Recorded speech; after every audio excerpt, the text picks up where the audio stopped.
Assalamualaikum warahmatullahi wabarakatuh. Di video sederhana kali ini kita akan membahas seputaran tentang Cordova sebelum Islam dan Cordova setelah Islam ya, setelah dinasti Umayyah memasuki Andalusia.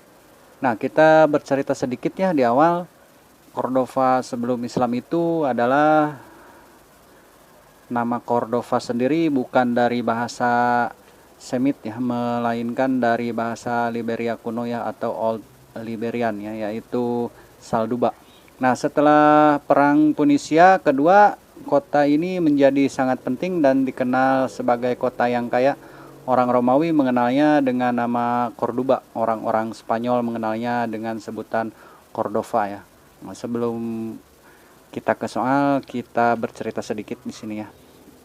Cordova itu didefinisikan oleh dua fitur geografis, pegunungan Sierra Morena dengan kekayaan mineralnya dan sungai Guadalquivir ya. Ensiklopedi Al-Mawardi Al-Haditsah menuliskan sejarahnya dengan mengatakan Cordova didirikan oleh kaum Kartahaji ya, atau Kartago. Nah, lalu ditundukkan oleh pemerintahan Romawi dan Gotik Barat ya, atau Visigot. Sejak saat itu dikuasai oleh Romawi, inilah kota Cordova mulai masyhur ya. Nah, Cordova adalah kota yang dikembangkan oleh bangsa Kartago pada tahun 206 sebelum Masehi ya. Kemudian kota ini dikuasai oleh Romawi di bawah pemerintahan Marcellus pada tahun 152 sebelum Masehi. Di bawah kolonial orang-orang Romawi ini dan kolonial Patrisia, kota ini dibangun dan menjadi ibu kota provinsi Hispania ya pada tahun 45 Masehi. 20.000 penduduk Romawi itu dibantai oleh Julius Caesar karena telah mendukung anak-anak dari Pompei. Nah, di bawah kekuasaannya pula kota ini menjadi ibu kota yang makmur ya di provinsi Romawi, yaitu Beitisa. Menjelang dekade kedua pada abad kelima Masehi, atau lebih tepatnya pada 420 Masehi, Cordova hancur ketika orang-orang barbar Vandal melakukan perjalanan untuk memperluas kekuasaannya ke Afrika Utara dan berhasil menaklukkan Beitisa. Pada tahun 554 Masehi dikuasai oleh orang-orang Bizantium yang datang ke semenanjung Liberia ya untuk membantu Raja Athanagil dari Visigot, dan Yunani menyebar ke seluruh bagian selatan Spanyol. Mereka membangun kembali dinding-dinding pelindung Romawi kuno ya, dan memperluasnya hingga ke arah selatan sejauh kira-kira ke arah tepi utara sungai. Nah, pada tahun 571 Masehi itu Raja Leovigild, penerus Athanagil itu mulai mengembalikan kekuatan Bizantium ya. Meski demikian, kota Cordova sangat didominasi oleh kerajaan-kerajaan Visigot. Nah, kerajaan Visigot itu menguasai kota Cordova mulai abad ke-6 Masehi sampai awal abad ke-8 Masehi ya. Di bawah kekuasaannya itu kerajaan Visigot, kota ini yang sebelumnya makmur telah mengalami kemunduran ya, hingga kembali makmur ketika tentara Arab dinasti Umayyah datang dan menguasai Andalusia pada tahun 711 Masehi ya. Nah, pada tahun 93 Hijriah atau bertepatan dengan 711 Masehi itu kota Cordova dikuasai oleh Tariq bin Ziyad ya, sang panglima perang tentara dinasti Umayyah yang berhasil mengalahkan tentara musuh dan berhasil masuk ke Andalusia. Nah, sejak saat itu Cordova pun mulai melalui fase baru dalam sejarah peradaban ya. Mungkin ceritanya teman-teman semua sudah pada mengetahui ya. Untuk misi membuka kota Cordova itu sendiri dilakukan Tariq bin Ziyad ya, atas perintah Musa bin Nusair yang pada saat itu menjadi gubernur Afrika Utara di bawah pemerintahan Walid bin Abdul Malik atau Al-Walid I ya. Nah, dari dinasti Umayyah yang masih berpusat di Damaskus ya. Dengan dikuasainya Andalusia, 700 tentara kavaleri yang dipimpin panglima perang Mughith Arumi dengan mudah menguasai Cordova ya. Selain Cordova juga pasukan dinasti Umayyah juga berhasil menguasai wilayah-wilayah lain di Andalusia ya, seperti Toledo ya, Seville, Malaga serta Elvira ya. Nah, selama kepemerintahan Umayyah berpusat di Damaskus, kota Toledo dijadikan ibu kota di Andalusia ya. Setelah tentara dinasti Umayyah datang dan berkuasa di bumi Andalusia, orang-orang Arab mulai menetap dan mengatur administrasi politik dan membangun kota dengan memilih kota Cordova untuk dijadikan sebagai ibu kota atau sebagai pusat pemerintahan dinasti Umayyah di Andalusia ya. Jadi seperti itu. Lanjut saja, kita langsung ke soal yang pertama ya. Cordova adalah salah satu kota yang menjadi pusat perkembangan ilmu pengetahuan Islam di Barat. Di bawah pemerintahan dinasti Umayyah II di Andalusia, Islam di Andalusia mulai tumbuh dan berkembang pada tahun A. 711 Masehi, B. 755 Masehi, C. 715 Masehi, D. 750 Masehi, dan E. 710 Masehi. Jawaban untuk soal yang pertama ini adalah jawaban yang A ya, 711 Masehi ya. Nah, Islam di Andalusia itu mulai tumbuh dan berkembang pada tahun 711 Masehi ya, dibawa oleh tentara-tentara bangsa Arab pada masa pemerintahan dinasti Umayyah yang ketika itu berpusat di Damaskus. Kemudian Andalusia mulai menjadi wilayah kekuasaan dinasti Umayyah di bawah pemerintahan Khalifah Walid, salah seorang khalifah dari Bani Umayyah ya. Keberadaan umat Islam di sana berlangsung selama tahun 92 sampai 890 Hijriah ya. Ketika kekhalifahan Umayyah di Damaskus runtuh, salah seorang pangeran Umayyah berhasil melarikan diri ke Andalusia dari kejaran tentara Bani Abbasiyah ya. Ia adalah Abdurrahman Al-Dakhil atau yang biasa kita sebut sebagai Abdurrahman I ya, yang berhasil mendirikan kembali dinasti Umayyah II, kemudian menjadikan Cordova sebagai ibu kota Andalusia ya, dengan masa pemerintahannya pada tahun 756 sampai 788 Masehi. Lanjut kita ke soal nomor 2.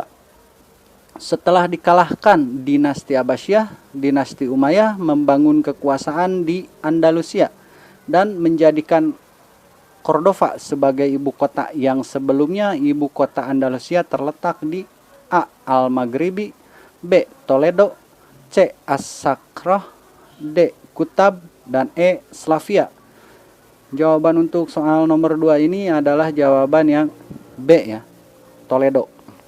Nah, ibu kota Andalusia pada awalnya itu adalah Toledo ya, namun kaum muslimin menemukan kota ini terlalu dekat dengan Prancis dan kota As-Sakrah ya, yang mana kedua kota tersebut adalah sumber bahaya bagi mereka. Nah, kemudian kaum muslimin Andalusia menjadikan kota Cordova sebagai ibu kota menggantikan kota Toledo ya. Sebab kaum muslimin itu memilih kota Cordova yang terletak di bagian selatan agar mereka terhindar dari ancaman-ancaman atau bahaya dan sangat mudah untuk mendapatkan sumber-sumber bantuan dari negeri Maghribi ya. Selanjutnya kita ke soal nomor 3. Di antara kebanggaan kota Cordova lainnya adalah Masjid Cordova yang dibangun pada masa Abdurrahman Al-Dakhil pada tahun A. 716 Masehi, B. 723 Masehi, C. 762 Masehi, D. 786 Masehi, dan E. 787 Masehi. Jawaban untuk soal nomor 3 ini adalah jawaban yang D ya, 786 Masehi ya. Nah, untuk Masjid Cordova itu sendiri dibangun pada masa Abdurrahman Al-Dakhil ya, pada tahun 786 Masehi. Nah, masjid ini mempunyai pola dasar bentuk Masjid Bani Umayyah di Damaskus ya, dan selesai dibangun pada masa Hisham I.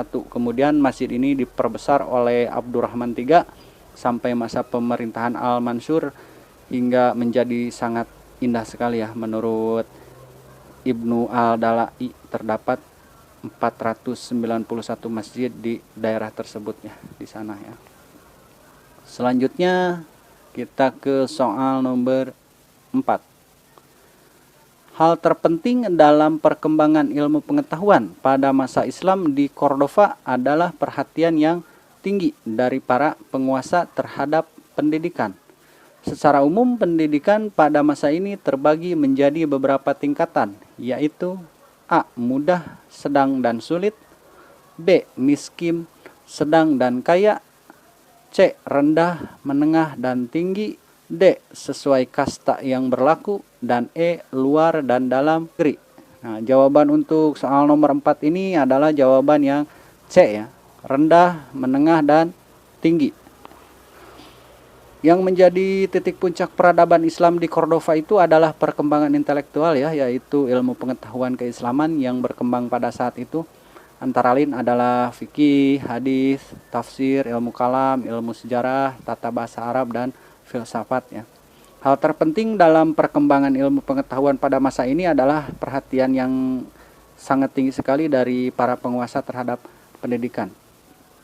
Namun secara umum pendidikan pada masa ini terbagi menjadi 3 tingkatannya, yaitu rendah, menengah, dan tinggi ya. Pendidikan rendah itu dilaksanakan di masjid-masjid ya. Pada tingkatan ini diajarkan cara-cara untuk menulis, membaca Al-Quran ya, serta tata bahasa Arab. Nah, pada tingkatan menengah dilakukan secara perorangan sesuai kemampuan belajar ya. Karena itu pada umumnya mata pelajarannya adalah tata bahasa Arab, sastra, hadis, fikih, matematika, dan sebagainya ya. Sedangkan untuk pendidikan tinggi itu mulai diadakan zaman Al-Hakam II di Universitas Cordova ya, yang dibangun oleh ayahandanya yaitu Abdurrahman III. Institusinya itu dijalankan secara informal ya, dikendalikan oleh sekelompok profesor, dan universitas ini juga berhasil menarik para pelajar dari berbagai wilayah seperti Asia, Afrika, dan Eropa untuk belajar di universitas tersebut ya. Selanjutnya kita ke soal nomor 5. Setelah tentara dinasti Umayyah datang dan berkuasa di bumi Andalusia, orang-orang Arab mulai menetap dan mengatur administrasi politik dan membangun kota dengan memilih kota Cordova untuk dijadikan sebagai ibu kota pusat pemerintahan dinasti Umayyah di Andalusia. Sebagaimana yang dijelaskan dalam keterangan Ibnu Khaldun melalui karyanya yang berjudul A. Jami'ad Durus, B. Muqaddimah, C. Al-Lughawiyah, D. Qaul, dan E. Al-Jabar. Nah, jawaban untuk soal nomor 5 ini adalah jawaban yang B ya, Muqaddimah ya. Nah, sebagaimana yang dijelaskan dalam keterangan Ibnu Khaldun melalui karyanya yang berjudul Muqaddimah itu, beliau menjelaskan bahwa suatu kota dan ibu kota muncul setelah adanya kerajaan yang berkuasa. Nah, setelah mendapat kekuasaan, mereka tidak dapat menghindari untuk menguasai ibu kota karena 2 hal ya. Yang pertama itu apa yang dibutuhkan oleh kekuasaan, yaitu kenyamanan, kemakmuran, dan mengurangi kesulitan karena akan sangat sulit membangun suatu kota jika dimulai dari awal ya. Sedangkan yang kedua itu untuk menghindarkan orang-orang yang menentang dan para pemberontak, karena ibu kota di berbagai penjuru kadangkala menjadi tempat markas para pemberontak yang menentang dan ingin mengambil alih kekuasaan ya. Dengan menguasai ibu kota, maka para penguasa bisa mengalahkan para pemberontak ya. Jadi seperti itu. Ya, mungkin itu saja untuk video sederhana kali ini. Untuk selanjutnya kita lanjutkan di video selanjutnya ya. Mohon maaf apabila masih banyak kekurangan.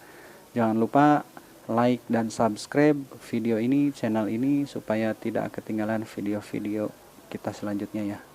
Bagikan jika video ini bermanfaat. Terima kasih.